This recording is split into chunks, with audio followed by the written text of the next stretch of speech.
Bom, então, vamos... O tema que o estudo que eu trouxe para essa noite, que fala sobre vontade. É muito... Talvez não seja muito comum a gente ouvir que a vontade, ela faz parte da constituição dos corpos do ser humano. Corpo físico, corpo espiritual, corpo emocional, né? Porque às vezes essa vontade, muitas vezes não nos dá um conceito um pouco definido do que seja vontade. Vontade de quê? Se eu exemplifico que Maurício está com vontade, mas vontade de quê? De subir, de descer, de melhorar, de piorar, né? E quando vamos observando esse conceito, que às vezes não é muito definido, às vezes não se torna muito claro, quando também começamos ou vamos começando a acrescentar algumas coisas a essa vontade. Define-se também vontade como uma das... Não, tá ok. Obrigado. Define-se vontade como coisas que, aliás, muitas vezes definimos coisas materiais como fruto sempre de coisas materiais, sem entendermos ou observarmos que são frutos de coisas mais sutis. Em uma conversa anterior que tivemos aqui, eu falava sobre o plano das ideias, que quando alguém imagina fazer uma cadeira, antes ela pensou e antes essa cadeira existia em um plano. E aí essa pessoa captou essa informação e materializou no plano aqui material.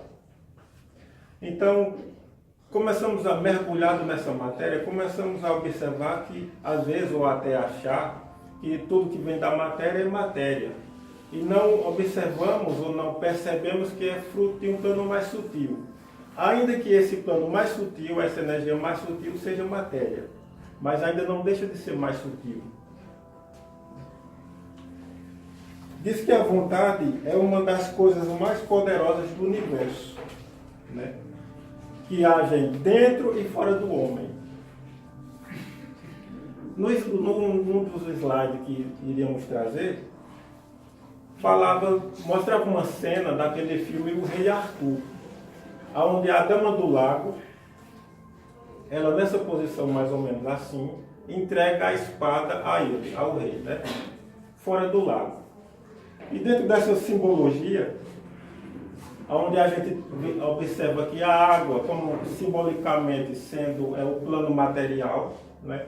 E a espada acima da água demonstra que uma vontade que está além da matéria, além dos desejos, onde esse indivíduo ele passa a ter uma vontade de fraternidade, de caridade, que vai além de interesses, de desejos.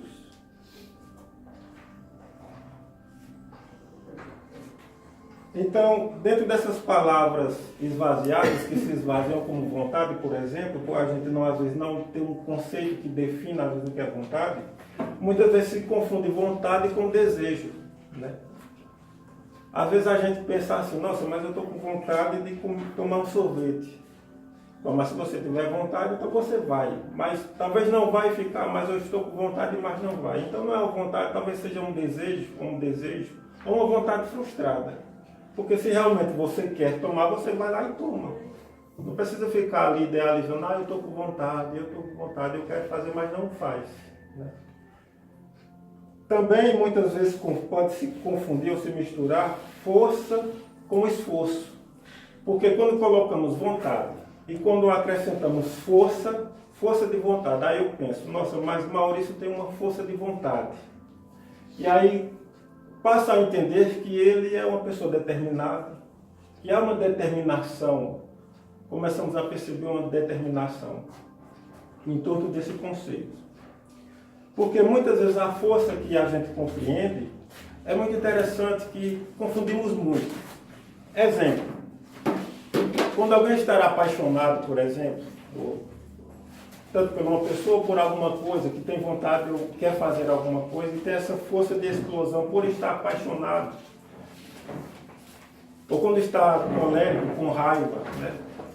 Às vezes tem pessoas que como acontece conosco, né? Em uma situação momentânea, temos aquela raiva e às vezes poderemos ter uma atitude equivocada ou de violência e depois, ou às vezes uma atitude de medo, onde também nos estimula pelo até um instinto de conservação a também desenvolver uma certa força, né? Mas são forças que eclodem e depois retornam. Então, às vezes, não conhecemos a vontade como uma força permanente, duradoura, progressiva. Às vezes, conhecemos vontade como algo que vai e passa, vai e passa, vai e passa. Obrigado. Se quiser que eu adiante, você diz. Então, dentro desse conceito, que muitas vezes também a sociedade nos apresenta, ou até dentro daquilo que a gente é mergulhado e não percebe, muitas vezes vamos nos adaptando, nós já estamos adaptados a situações que nos deixam muito acomodados, ou nos acomodamos, zona de conforto, né? Por leis do mínimo esforço, né? Onde muitas vezes se deseja grande parte trabalhar menos e ganhar mais, né? Não pensar, mas alguém que pense por nós ou algo que pense por nós, né? Essa preguiça muitas vezes mental de pensar, de algo que sempre vai nos distanciando dessa vontade ou dessa força, né? Que às vezes desconhecemos. Então, às vezes conhecemos ela de forma ou parcial ou colérica, né? Se mexer com fulano, fulano quando fica com raiva, então começamos a sempre transitar por essas forças, e não como uma vontade constante, como algo permanente, ainda que devagar e sempre. Num dos slides que íamos passar, tinha um alpinista, onde nos dá um exemplo também interessante, que quando o alpinista coloca sua corda lá em cima, ele tem que estar certificado de que colocou a corda num lugar seguro. E a sua postura, ao subir, devagar e sempre, sabe aonde quer ir, porque ele tem a ideia nesse plano mental, no plano aonde quer chegar, mas sempre ali constante, porque sabe aonde quer ir. E aí é onde também entramos, ainda no mesmo exemplo, quando criamos essa questão da dúvida. Sempre aquele trauma da dúvida, mas será que eu vou, será que não vou, será que faço, será que não faço? Olha, imagine que se o alpinista fosse colocar sua corda e ficasse na dúvida, não, será que é melhor aqui, será que é melhor ali? Não, mas eu não estou muito seguro que aqui é bom, então provavelmente ele poderia acontecer um acidente, né? Então a dúvida, ela é importante como meio. Como ele está subindo, então ele pode olhar onde ele vai colocar o pé, se aquela pedra está mais solta, se está mais segura. Contra o meio, cabe dúvida. Mas será que ele tem que ter dúvida em relação à corda lá em cima? Como será que subiria? Ele ia conseguir subir. Então, será que quando temos ideais nobres, será que temos que ter dúvidas sobre esses ideais de honestidade, de fraternidade, de caridade? Será que temos que ter dúvida em relação a isso? Ou poderemos ter dúvida contra o meio? Não, como será que posso fazer para me tornar uma pessoa melhor, mais compreensiva, mais paciente? Qual o caminho? Isso cabe dúvida. Mas dúvida até onde você quer chegar, será que você... Não, acho que a caridade não é tão bom, mas acho que a fraternidade é mais ou menos. Veja como a gente vamos sintetizando, né? E aí também lembra, até do exemplo de Kardec, porque se ele tivesse dúvidas, que teve dúvidas no sentido contra o meio em relação ao projeto que estava realizando. Pegava uma informação, comparava com outra e dizia, não, será que essa aqui está coerente? E aí pesquisava. Mas será que estava com dúvida em relação ao projeto que ia realizar? Em relação à responsabilidade que ele se comprometeu ou abraçou? Então as dúvidas em relação aos meios são interessantes.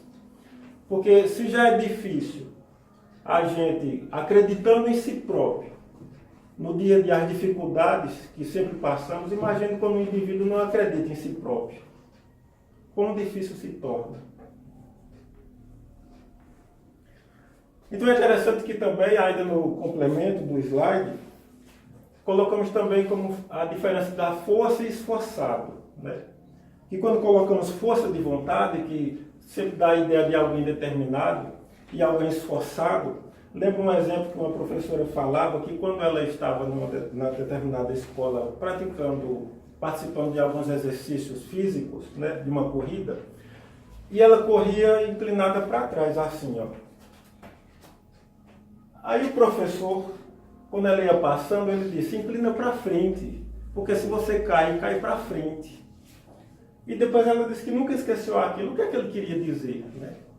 Será que, tirando um exemplo para ela disse o que é que o corpo dela estava querendo dizer? Eu não quero ir, ela está me puxando, né?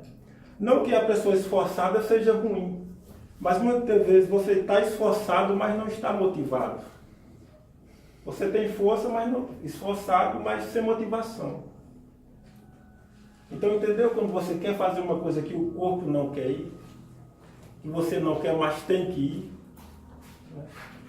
E aí ela trouxe esse exemplo, né? Eu acho interessante e oportuno também, dessa diferença.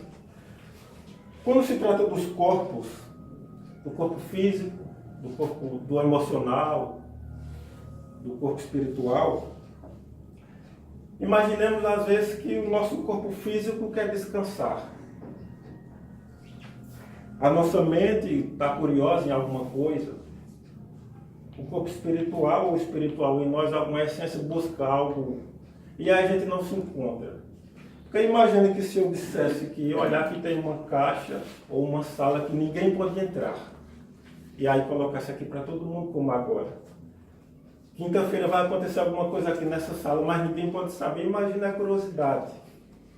Talvez muita gente veria só na curiosidade de saber o que, é que vai acontecer, que sala é essa. Interessante que às vezes sua mente busca a curiosidade, mas se descobrir o que tem na sala, você busca a curiosidade, mas não quer se envolver. Porque, no exemplo de Kardec, quando ele soube das mesas girantes, que foi observar, estudar, será que o que é que tem por trás dessas mesas? E foi uma curiosidade mais honesta, diga-se de passagem. Quando ele viu que existia uma inteligência que se movia por trás da mesa, houve uma continuação dessa vontade, desse estudo, desse interesse. Não foi uma mera curiosidade, não foi algo superficial, né?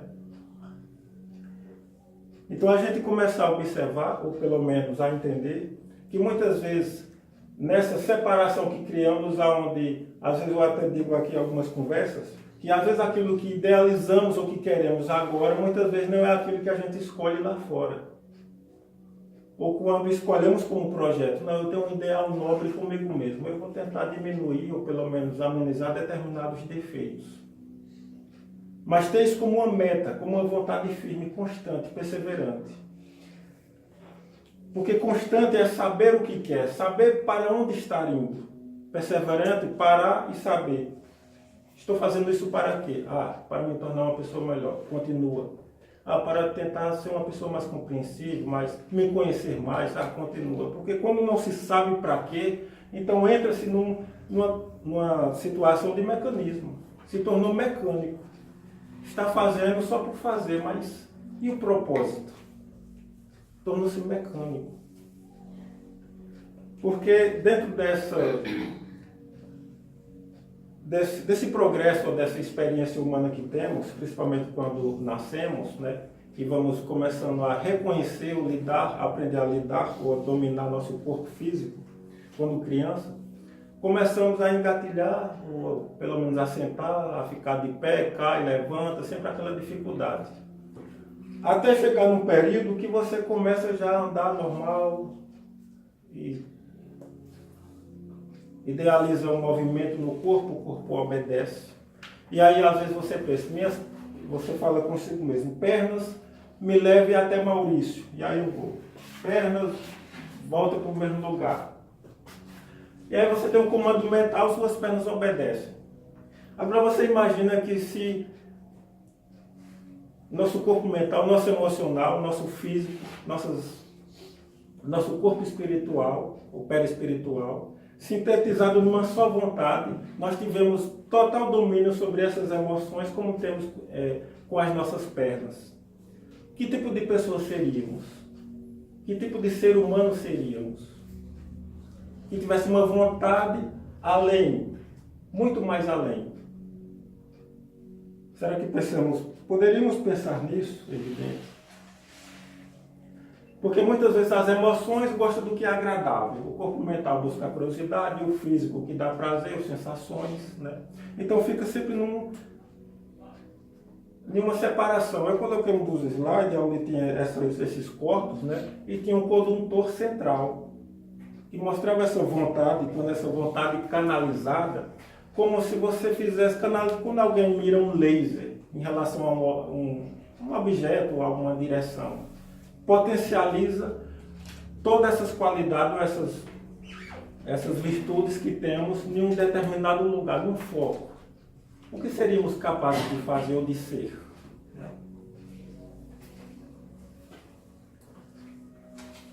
Tem um exemplo também de Joana de Ângeles, aliás, Joana d'Arc, onde ela foi para a guerra, né?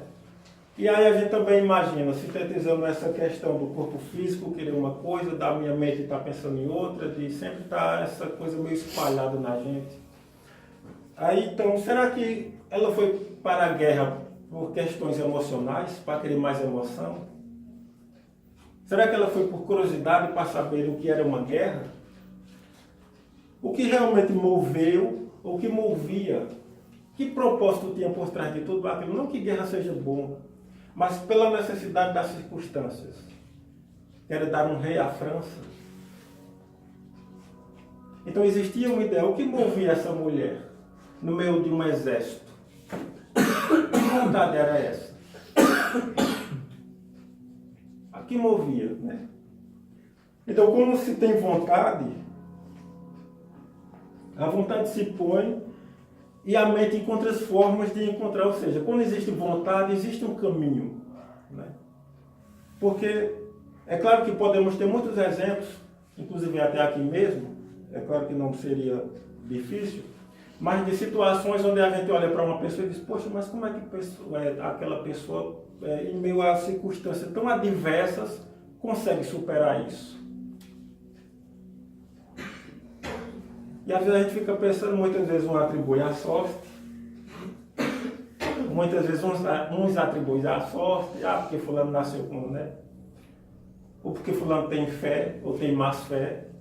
Porque é interessante que quando sabemos que alguém passa por uma dificuldade, ou quando a gente está vivendo nossos tormentos, aí a gente geralmente olha para alguém que está passando uma dificuldade maior, e aquilo nos acalma, nos acalenta.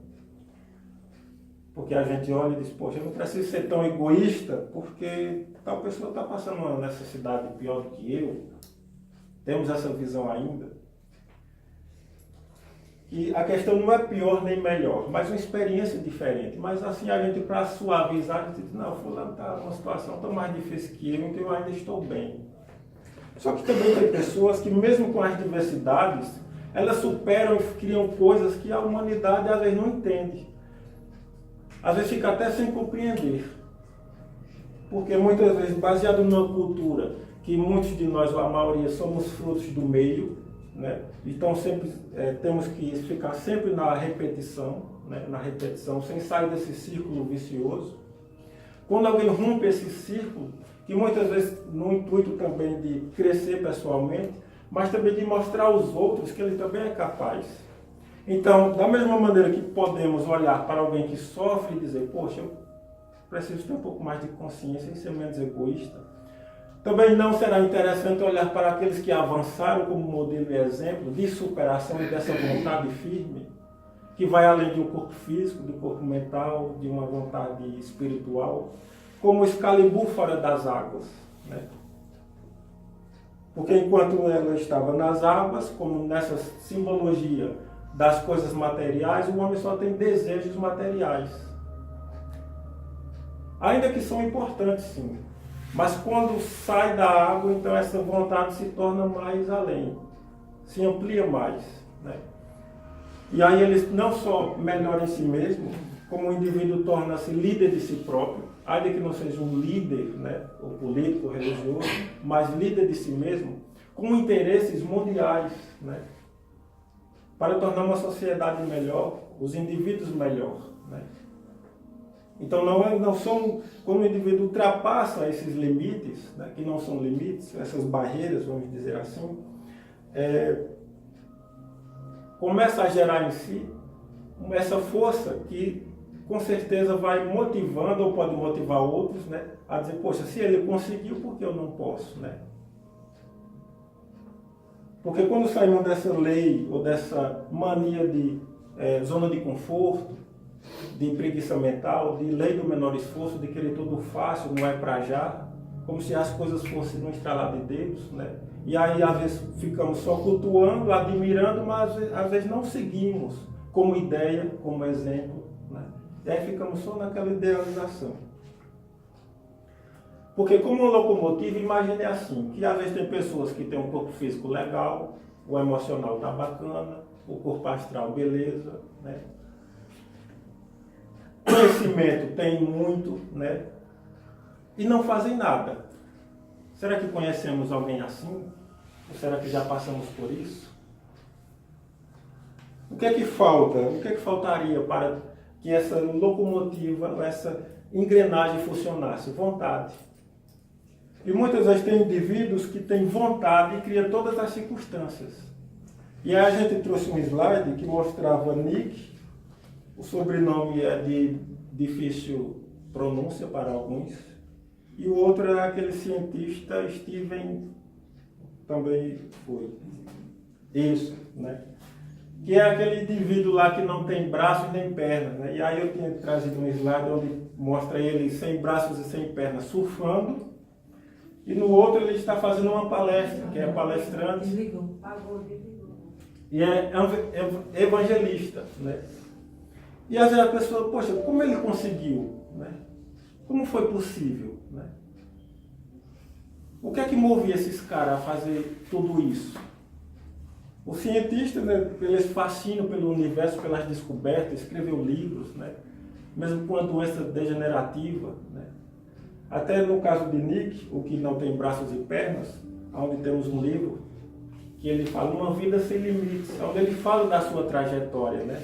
Da dificuldade, até se tornar esse exemplo para muita gente, fazendo palestras em vários países, em penitenciárias, né?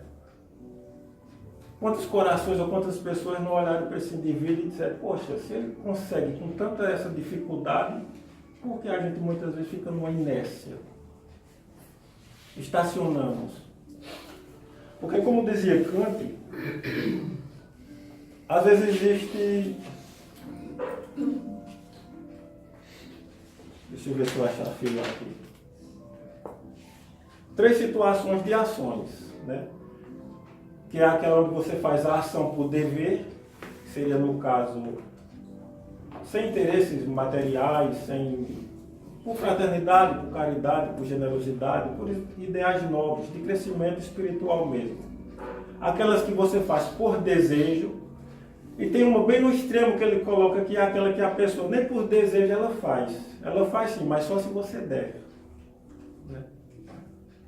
Porque mesmo nessa vontade que o indivíduo tenha só desejo, ainda existe um reflexo de uma vontade divina. Tem um slide aí também sobre uma filósofa,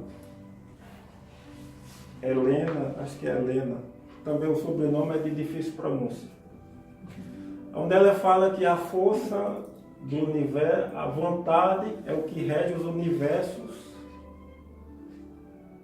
A vontade é a força que rege os universos lá fora. Uma coisa assim. O que é que ela queria dizer com isso?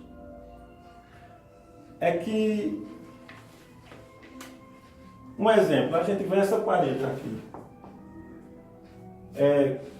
Quantos anos a parede foi feita?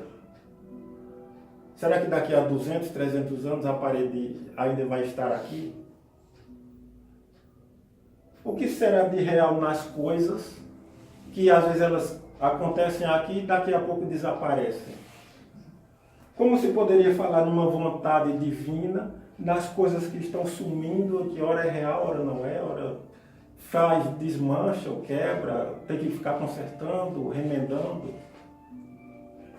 O interessante é que ela pensa, ela olhando que a vontade, o que existe real no rastro da vontade,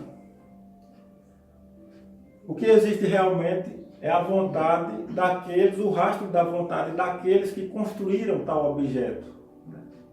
E aí a gente sintetiza Deus, né, e o homem. Tudo que Deus fez, muitas coisas são transitórias, mas é o rastro da vontade divina. Como o homem, que ainda que faça um simples objeto, foi um rastro, uma sombra de uma vontade, ainda que feita com um simples desejo. Poderia dar um exemplo aqui dessa mesa, né? Imaginemos que quem fez essa mesa foi Maurício. Mas Maurício, ao fazer a mesa, não tinha nenhum desejo, uma vontade divina, mesmo assim fez a mesa para ganhar um trocado e fazer um lanche, enfim.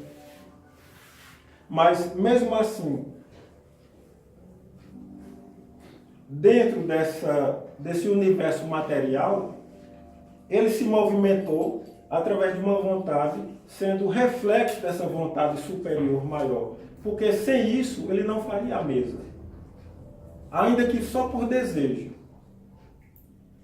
Mas não faria. Porque tem pessoas, como a gente disse num dos exemplos anteriores, que nem por desejo faz. Se realiza. Porque é claro que dentro da sociedade que cria ídolos, é interessante que às vezes quando eu lia a Bíblia, o Novo Testamento, aí eu via lá, não lembro o versículo, mas ficava imaginando que dizia assim, os ídolos são importantes. E eu ficava imaginando, mas que ídolos são esses, né? Claro que provavelmente aquelas pessoas que escreveram não estavam falando em ídolos do pop. Estavam falando em ídolos que vai acima, que se colocar acima como guia ou modelo para uma humanidade. Aqueles que colocaram a espada por cima da água. Que já não tem mais desejos, mas uma vontade espiritual. Mas é claro que também não descaracteriza os outros ídolos como conhecemos ou como rotulamos. Porque ainda que o indivíduo esteja desmotivado na vida, sem vontade de fazer nada, na inércia, no comodismo, e ele vê que Maurício estudou, trabalhou, conseguiu determinados bens materiais, e isso também pode servir de um estímulo para aquele indivíduo. Ou seja, não se perde aí. Baseado numa vontade também de Maurício. Agora imagine também que quando essa vontade permanente e constante, ela começa a ir cada vez mais progredindo para as coisas espirituais, para as coisas do espírito, para o agradecimento, a descoberta das virtudes. Que tipo de ser humano seria? Quando dizemos que Jesus é o modelo e guia, que exemplo? E quando a gente olha assim, mas Jesus era assim, era perfeito, era assim, Jesus era fácil. Olha, Jesus também encarnou em meio de adversidades, numa sociedade também muito dura. E o que movia, ou o que o moveu? Interessante que quando, até ele mesmo fala no grão de mostarda, se tiveres fé em um grão de mostarda, que fé é essa? E muitas vezes nos confundimos porque confundimos fé com desejo, fé com expectativa, e não fé com serenidade, com tranquilidade, com paciência. Às vezes até misturamos uma coisa e outra. No finalzinho, que é claro que o que me motivou também a apresentar esse estudo aqui, ainda de forma resumida, é claro, foi aquela questão até que Maurício mostrou no seu trabalho inicial, do Livro dos Espíritos, na questão 909. Quando Kardec perguntou aos espíritos se era possível ao homem ainda superar suas más inclinações, eles dizem que sim. E até nos provoca quando fala que se tivermos uma vontade, ainda que insignificante, né? E aí quando eu li essa vontade, eu ficava meio encucado. Mas que vontade é essa? que eles estão falando? Será que é uma vontade? Porque muitas vezes misturamos empolgação com entusiasmo. Empolgação, eu tinha colocado no slide como uma montanha russa, que é sempre assim. Ora você está lá em cima, e quando surge uma coisa, uma novidade, eu vou fazer aquela empolgação, eu me proponho isso e aquilo, e depois... Então está sempre oscilando. Entusiasmo não. Entusiasmo que vem do grego, se não me engano, que é em Deus, Deus em si ou Deus em mim. Então não tem como você ter Deus em si agora e depois não ter mais, ou não ter. Ou ter ou não tem, ou é ou não é. Conscientemente, é claro. Então não é uma empolgação, a diferença de empolgação e entusiasmo, né? E muitas vezes a gente se entusiasma com certas coisas, ou se empolga e depois se esfria. Às vezes até numa palestra mesmo, né? A gente escuta às vezes uma palestra e diz, nossa, essa palestra foi para mim, e isso e aquilo, e aquela empolgação, mas depois esfria. Entusiasmo não é algo constante, é algo mais sereno, é algo mais tranquilo, é mais focado. Poxa, eu vi, pensei, vou pensar sobre isso, vou refletir, vou trazer para mim, vou continuar. Vou caminhar nisso aqui, vou investir nisso aqui. Vou acreditar mais em mim, vou me conhecer mais. Né? É claro que sem pressa, sem afobação, né? Mas focado. Né? E até isso, muitas vezes, a gente fica naquele trocadilho, e aí ficamos naquela coisa de conflito, porque não consegue isso, porque tentou, mas não conseguiu, ou acha que tentou, porque está indo, mas não está conseguindo. Mas, às vezes, quando mergulhamos nessa vontade, que vontade estamos nos movendo para conseguir o que queremos? É claro que as coisas materiais são importantes, mas e as coisas que esse potencial humano que é dentro de cada um de nós, que está lá? Muitas vezes desconhecido. E muitas vezes camuflado ou jogado de lado pelos entretenimentos que a mídia ou a cultura ou as crenças nos oferecem ou nos propõem, sempre para afastar você de você mesmo. E muitas vezes não criamos bases. Eu acho interessante, porque quando os espíritos muitas vezes nos dizem, uma colocação que eu acho extraordinária, assim, interessante, portanto, que ele fala, espírita, amai-vos e instruí-vos. Cara, que o amor é a base. A instrução, o conhecimento é importante, que vai levar à sabedoria. Mas, aí eu ficava questionando, veja como os espíritos são, como eles às vezes nos provocam também para que a gente saia dessa zona de conforto, como diz, estudem. Porque a gente poderia dizer, mas por que eles não sintetizaram o que era essa vontade? Simplesmente colocaram lá, não, tem que ter vontade. Aí você acha que vontade é o quê? Uma coisa que você tem agora e amanhã não tem. Aí diz, a minha vontade passou. Ah, então não era vontade, era desejo. E aí quando a gente começa a vasculhar outros materiais, ou a gente vai ver, poxa, porque quando a gente vai descobrindo o que realmente eles também querem dizer, e para que a gente também descubra, para que a gente também crie bases, raízes. E não fiquemos só repetindo